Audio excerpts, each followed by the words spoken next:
मुंबई आणि मुंबई उपनगरातून मोठ्या संख्येने उपस्थित सर्वांना माझा नमस्कार। आज का दिन मुंबई और महाराष्ट्र के साथ ही विकसित भारत के संकल्प के लिए बहुत बड़ा, बहुत ऐतिहासिक है। आज विकास का ये उत्सव भले ही मुंबई में हो रहा है, लेकिन इस पर पूरे देश की नजर है। आज दुनिया के सबसे बड़े सी ब्रिज में से एक ये विशाल अटल सेतु देश को मिला है। ये हमारे उस संकल्प का भी प्रमाण है कि भारत के विकास के लिए हम समंदर से भी टकरा सकते हैं, लहरों को भी चीर सकते हैं। आज का ये कार्यक्रम संकल्प से सिद्धि का भी प्रमाण है। मैं 24 दिसंबर 2016 का दिन नहीं भूल सकता, जब मैं Mumbai trans harbour link Atal Setu के शिलान्यास के लिए यहां आया था। तब मैंने छत्रपति शिवाजी महाराज को नमन करते हुए कहा था कि लिख कर रखिए, देश बदलेगा भी और देश बढ़ेगा भी। जिस व्यवस्था में सालों साल काम लटकाने की आदत पड़ गई थी, उससे देशवासियों को कोई उम्मीद बची नहीं थी। लोग सोचते थे कि उनके जीते जी बड़े प्रोजेक्ट पूरे हो जाएं, ये मुश्किल ही है।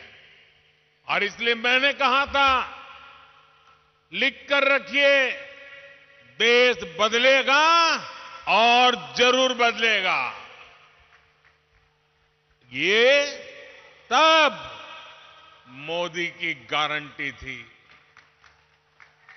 और आज मैं छत्रपति शिवाजी महाराज को फिर नमन करते हुए, मुम्बरा देवी को नमन करते हुए, सिद्धि विनायक जी को प्रणाम करते हुए ये अटल सेतु मुंबईकरों को, देश के लोगों को समर्पित कर रहा हूं। कोरोना के महासंकट के बावजूद मुंबई ट्रांस हार्बर लिंक का काम पूरा होना बहुत बड़ी उपलब्धि है। हमारे लिए शिलान्यास, भूमि पूजन, उद्घाटन और लोकार्पण सिर्फ एक दिन का कार्यक्रम पर नहीं होता। नहीं, ये मीडिया में आने के लिए और जनता को रिझाने के लिए होता है। हमारे लिए हर प्रोजेक्ट भारत के नवनिर्माण का माध्यम है। जैसे एक एक ईंट से बुलंद इमारत बनती है, वैसे ही ऐसे हर प्रोजेक्ट से भव्य भारत की इमारत बन रही है।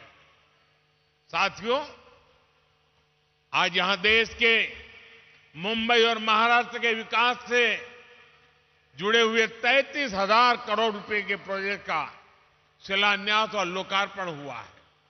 ये प्रोजेक्ट रोड, रेल, मेट्रो, पानी जैसी सुविधाओं से जुड़े हुए हैं।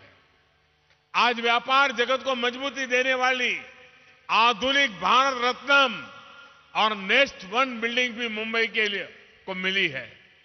इसमें से अधिकतर प्रोजेक्ट तब शुरू हुए थे जब महाराष्ट्र में पहली बार डबल इंजन की सरकार बनी थी। इसलिए महाराष्ट्र में देवेंद्र जी से लेकर के अब एकनाथ शिंदे जी, अजीत पवार जी तक पूरी टीम के प्रयासों का परिणाम है। मैं उन सबको बधाई देता हूं। मैं आज महाराष्ट्र की बहनों को भी बधाई दूंगा। इतनी बड़ी तादाद में महिलाओं का आना, इन माताओं बहनों का हमें आशीर्वाद देना, इससे बड़ा सौभाग्य क्या होता है। देश की माताओं बहनों बेटियों के सशक्तिकरण की जो गारंटी और जो गारंटी मोदी ने दी है ना, उसको महाराष्ट्र सरकार भी आगे बढ़ा रही है। मुख्यमंत्री महिला सक्षमीकरण अभियान, नारी शक्ति दूत एप्लीकेशन और लेक लाड़की योजना ऐसा ही एक उत्तम प्रयास है। आज यहां इस आयोजन में हमें आशीर्वाद देने के लिए इतनी बड़ी संख्या में हमारी माताएं, बहनें और बेटियां आई हुई है। विकसित भारत के निर्माण के लिए भारत की नारी शक्ति का आगे आना, नेतृत्व करना उतना ही आवश्यक है। हमारी सरकार का निरंतर प्रयास है कि माताओं, बहनों, बेटियों के रास्ते में आने वाली हर रुकावट को दूर करें, उनकी जिंदगी आसान बनाएं। उज्ज्वला का गैस सिलेंडर हो, आयुष्मान योजना के तहत 5 लाख रुपए के मुफ्त इलाज की सुविधा हो, जनधन बैंक खाते हो, पीएम आवास के पक्के घर हो, घरों की रजिस्ट्री महिलाओं के नाम हो, गर्भवती महिलाओं के बैंक खाते में 6,000 रुपया भेजना हो, नौकरी करने वाली महिलाओं को वेतन के साथ 26 हफ्ते की छुट्टी देना हो, सुकन्या समृद्धि खातों के माध्यम से ज्यादा ब्याज देना हो। हमारी सरकार ने महिलाओं के हर चिंता का ध्यान रखा है। डबल इंजन की सरकार किसी भी राज्य में हो, महिला कल्याण उसकी सबसे प्रथम प्रमुख हमारी गारंटी है। आज जो योजनाएं शुरू हो रही हैं, वो भी इसी दिशा में बड़ा कदम है। मेरे परिवारजनों, बीते कई दिनों से देश में Mumbai trans harbour link Atal Setu की चर्चा हो रही है। आज जो कोई अटल सेतु को देख रहा है, तो इसकी तस्वीरें देख रहा है, वो गौरव से भर उठता है। कोई इसकी विशालता से, समुद्र के बीच उसकी अड़िग छवि से मंत्रमुग्ध है, कोई इसकी इंजीनियरिंग से प्रभावित है। जैसे इसमें जितनी वायर लगी है, उससे पूरी पृथ्वी के 2 बार चक्कर लग सकते हैं। इस प्रोजेक्ट में जितना लोहा, स्टील इस्तेमाल किया है, उससे हावड़ा ब्रिज 4 हावड़ा ब्रिज और 6 स्टैच्यू ऑफ लिबर्टी का निर्माण हो सकता है। कोई इस बात से खुश है कि अब मुंबई और रायगढ़ की दूरी और सिमट गई है। जिस यात्रा में पहले कई घंटे लगते थे, अब वही यात्रा कुछ मिनटों में ही हो जाया करेगी। इससे नवी मुंबई के साथ साथ पुणे और गोवा भी मुंबई के और पास आ जाएंगे। इस ब्रिज को बनाने में जापान ने जो सहयोग किया है, उसके लिए मैं जापान सरकार की विशेष रूप से आभारी हूं। मैं आज अपने प्रिय मित्र स्वर्गीय शिंजो आबे को जरूर याद करूंगा। इस ब्रिज के निर्माण को जल्द से जल्द पूरा करने का संकल्प हम दोनों ने मिलकर लिया था। लेकिन साथियों, अटल सेतु को हम इतने सीमित दायरे में नहीं देख सकते। अटल सेतु भारत की उस आकांक्षा का जयघोष है, जिसका आह्वान साल 2014 में पूरे देश ने किया था।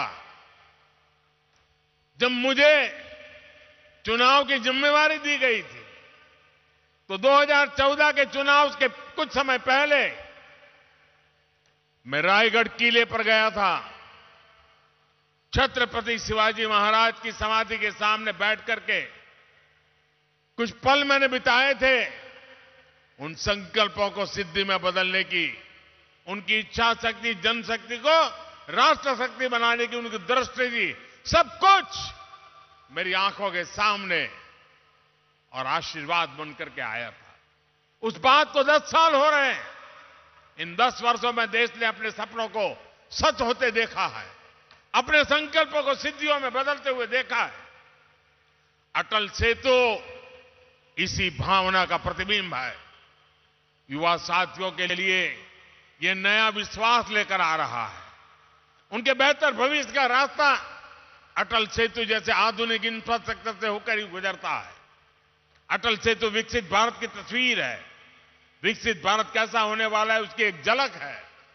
विकसित भारत में सबके लिए सुविधा होगी, सबकी समृद्धि होगी, गति होगी, प्रगति होगी। विकसित भारत में दूरियां सिमटेगी, देश का कोना कोना जुड़ेगा। जीवन हो या आजीविका, सब कुछ निरंतर बिना रुकावट के चलेगा। यही तो अटल सेतु का संदेश है। मेरे परिवारजनों, बीते 10 वर्षों में भारत बदल गया है। इसकी चर्चा खूब होती है। बदले हुए भारत की तस्वीर तब और साफ हो जाती है जब हम 10 वर्ष के पहले भारत को याद करते हैं। 10 साल पहले हजारों लाखों करोड़ रुपए के मेगा स्कैम्स की चर्चा होती थी। आज हजारों करोड़ रुपए के मेगा प्रोजेक्ट के पूरे होने की चर्चा होती है।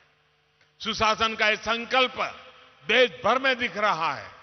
देश ने नॉर्थ ईस्ट में भूपेन हजारिका सेतु और बोगीबील ब्रिज जैसे मेगा प्रोजेक्ट पूरे होते देखा है। आज अटल टनल और चेनाब ब्रिज जैसे प्रोजेक्ट की चर्चा होती है। आज एक के बाद एक बनते एक्सप्रेसवे की चर्चा होती है। आज हम भारत में आधुनिक और भव्य रेलवे स्टेशन बनते देख रहे हैं। ईस्टर्न और वेस्टर्न फ्रेट कॉरिडोर रेलवे की तस्वीर बदलने वाले हैं। वंदे भारत, नमो भारत, अमृत भारत ट्रेनों सामान्य जन के सफर को आसान और आधुनिक बना रही है। आज हर कुछ सप्ताह में देश किसी न किसी कोने में नए एयरपोर्ट का लोकार्पण होता है। साथियों, यही मुंबई में, महाराष्ट्र में इन वर्षों में अनेक मेगा प्रोजेक्ट या तो पूरे हो चुके हैं या फिर बहुत जल्द पूरे होने वाले। पिछले साल ही बाला साहब ठाकरे समृद्धि महामार्ग का लोकार्पण हुआ। नवी मुंबई एयरपोर्ट और कोस्टल रोड प्रोजेक्ट पर भी तेजी से काम चल रहा है। कोस्टल रोड प्रोजेक्ट से मुंबई महानगर की कनेक्टिविटी का कायाकल्प होने जा रहा है। ऑरेंज गेट, ईस्टर्न फ्रीवे और मरीन ड्राइव की अंडरग्राउंड टनल कनेक्टिविटी मुंबई शहर में ईज ऑफ ट्रैवल बनाएगी। आने वाले कुछ सालों में ही मुंबई को पहली बुलेट ट्रेन भी मिलने वाली है। दिल्ली मुंबई इकोनॉमिक कॉरिडोर महाराष्ट्र को मध्य भारत और उत्तर भारत से जोड़ने जा रहा है। महाराष्ट्र को तेलंगाना, छत्तीसगढ़ और अन्य पड़ोसी राज्यों से जोड़ने के लिए ट्रांसमिशन लाइन नेटवर्क बिछाया जा रहा है। इसके अलावा ऑयल और गैस पाइपलाइन हो, औरंगाबाद इंडस्ट्रियल सिटी हो, नवी मुंबई एयरपोर्ट हो, शैलेंद्र बिडकिन इंडस्ट्रियल पार्क हो, ये बड़ी परियोजनाएं महाराष्ट्र की अर्थव्यवस्था को नई गति देने वाली है। मेरे परिवारजनों, आज पूरा देश प्रत्यक्ष देख रहा है कि टैक्स पेयर का पैसा किस तरह देश के विकास लग रहा है। लेकिन देश पर दशकों तक शासन करने वालों ने देश का समय और टैक्स पेयर का पैसा दोनों ही की परवाह नहीं की है। इसलिए पहले के दौर में कोई प्रोजेक्ट या तो जमीन पर उतरता ही नहीं था या फिर दशकों तक लटका रहता था। महाराष्ट्र तो ऐसे अनेक प्रोजेक्ट का साक्षी रहा है। नीलवंडे डैम का काम 5 दशक पहले शुरू हुआ था, इसे हमारी सरकार ने पूरा किया। उरण खारकोपर रेल लाइन पर भी लगभग 30 दशक पहले काम शुरू हुआ था, ये डबल इंजन की सरकार ने पूरा किया है। नवी मुंबई मेट्रो प्रोजेक्ट भी लंबे समय तक लटका रहा। यहां डबल इंजन की सरकार बनने के बाद हमने इसे गति दी और अब पहला चरण पूरा हो चुका। ये जो अटल सेतु आज हमें मिला है, इसकी प्लानिंग भी कई सालों पहले चल रही थी। यानी मुंबई के लिए इसकी जरूरत सबसे अनुभव की जा रही थी, लेकिन इसे पूरा करने का सौभाग्य हमें मिला। और आप याद रखिए, बांद्रा वर्ली सी लिंक प्रोजेक्ट अटल सेतु से करीब 5 गुना छोटा है। 5 गुना छोटा है। पहले की सरकार में उसको बनते बनते 10 साल से ज्यादा लगे थे और बजट 4-5 गुना अधिक बढ़ गया था। ये तब सरकार चला रहे लोगों के काम करने का तरीका था। साथियों, अटल सेतु जैसे इंफ्रास्ट्रक्चर प्रोजेक्ट सिर्फ सुविधा ही नहीं देते बल्कि रोजगार के भी बहुत बड़े साधन होते। इसके निर्माण के दौरान मेरे करीब 17,000 मजदूर भाई बहनों और 1,500 इंजीनियर्स को सीधा रोजगार मिला। इसके अलावा ट्रांसपोर्ट से जुड़े कारोबार, निर्माण से जुड़े दूसरे बिजनेस में जो रोजगार मिला वो अलग है। अब ये इस पूरे क्षेत्र में हर प्रकार के बिजनेस को बल देगा। Ease of doing business, ease of doing life, इसके लिए बढ़ाएगा। मेरे परिवारजनों, आज भारत का विकास 2 पटरियों पर एक साथ हो रहा है। आज एक तरफ गरीब का जीवन बेहतर बनाने के लिए महाअभियान है, तो दूसरी तरफ देश के कोने कोने में चल रही महापरियोजनाएं। हम अटल पेंशन योजना भी चला रहे हैं और अटल सेतु भी बना रहे हैं। हम आयुष्मान भारत योजना भी चला रहे हैं और वंदे भारत, अमृत भारत ट्रेन भी बना रहे हैं। हम पीएम किसान सम्मान निधि भी दे रहे हैं और पीएम गति शक्ति भी बना रहे हैं। आज का भारत ये सब कुछ एक साथ कैसे कर पा रहा है? इसका जवाब है नियत और निष्ठा। हमारी सरकार की नियत साफ है। आज सरकार की निष्ठा सिर्फ और सिर्फ देश के प्रति और देशवासियों के प्रति है। और जैसी नियत होती है, जैसी निष्ठा होती है, वैसे ही नीति भी होती है और जैसी नीति होती है वैसी रीति भी होती है। जिन्होंने लंबे समय तक देश पर शासन किया, उनकी नीयत और निष्ठा दोनों सवाल के घेरे में रही। उनकी नीयत सिर्फ सत्ता हासिल करने की रही, वोट बैंक बनाने की रही, अपनी तिजोरियां भरने की रही। उनकी निष्ठा देशवासियों के प्रति नहीं, बल्कि सिर्फ और सिर्फ अपने परिवारों को आगे बढ़ाने तक ही सीमित रही। इसलिए वो न विकसित भारत के बारे में सोच सके, न आधुनिक इंफ्रास्ट्रक्चर को लक्ष्य बना सके। इससे देश का कितना नुकसान होता है, ये जानना भी जरूरी है। मैं आपको एक आंकड़ा देता हूं। 2014 से पहले के 10 सालों में इंफ्रास्ट्रक्चर के लिए सिर्फ 12 लाख करोड़ रुपए बजट दिया गया था, जबकि हमारी सरकार ने 10 वर्षों में हमने 44 लाख रुपए का बजट इंफ्रास्ट्रक्चर के लिए दिया है। तभी तो आज देश में इतने बड़े बड़े प्रोजेक्ट चल रहे हैं। महाराष्ट्र में ही केंद्र सरकार करीब 8 लाख करोड़ रुपए के इंफ्रास्ट्रक्चर प्रोजेक्ट या तो पूरा कर चुकी है या उन पर काम चल रहा है। यह राशि हर सेक्टर में रोजगार के नए अवसरों को बढ़ा रही है। साथियों, हम आज देश के हर परिवार को बुनियादी सुविधाओं के सैचुरेशन यानी 100% कवरेज का मिशन लेकर चल रहे हैं। विकसित भारत संकल्प यात्रा के तहत आज मोदी की गारंटी वाली गाड़ी देश के कोने कोने में पहुंच रही है। मोदी की गारंटी वहां से शुरू होती है जहां दूसरों से उम्मीदें खत्म हो जाती हैं। हमारी बहनों बेटियों ने तो ये सबसे अधिक अनुभव किया है। गांव या शहर, साफ सफाई से लेकर पढ़ाई, दवाई और कमाई, हर योजना सबसे अधिक लाभ हमारी माताओं बहनों को हुआ है। पीएम जन औषधि केंद्रों पर 80% डिस्काउंट के साथ दवाई दी जा रही है। मोदी की गारंटी गरीब परिवार की बहनों को पक्का घर देने की है। जिन्हें पहले किसी ने नहीं पूछा, उन्हें पहली बार मोदी ने पूछा है। उन्हें बैंकों से मदद दिलवाई। पीएम स्वनिधि योजना से यहां मुंबई के भी हजारों रेहड़ी पटरी वाले भाई बहनों को फायदा हुआ है।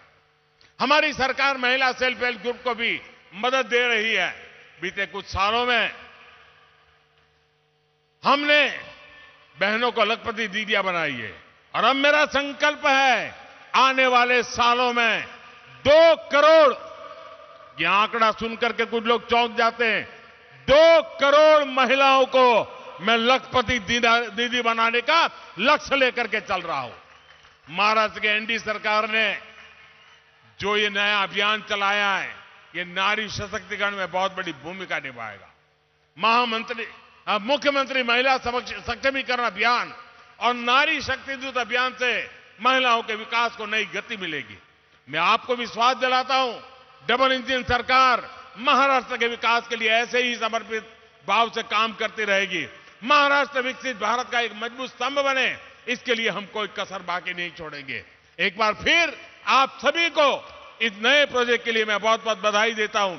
माताओं बहनों को विशेष रूप से प्रणाम करता हूं। आपने इतनी बड़ी तादाद में आकर हमें आशीर्वाद दिए, बहुत बहुत धन्यवाद।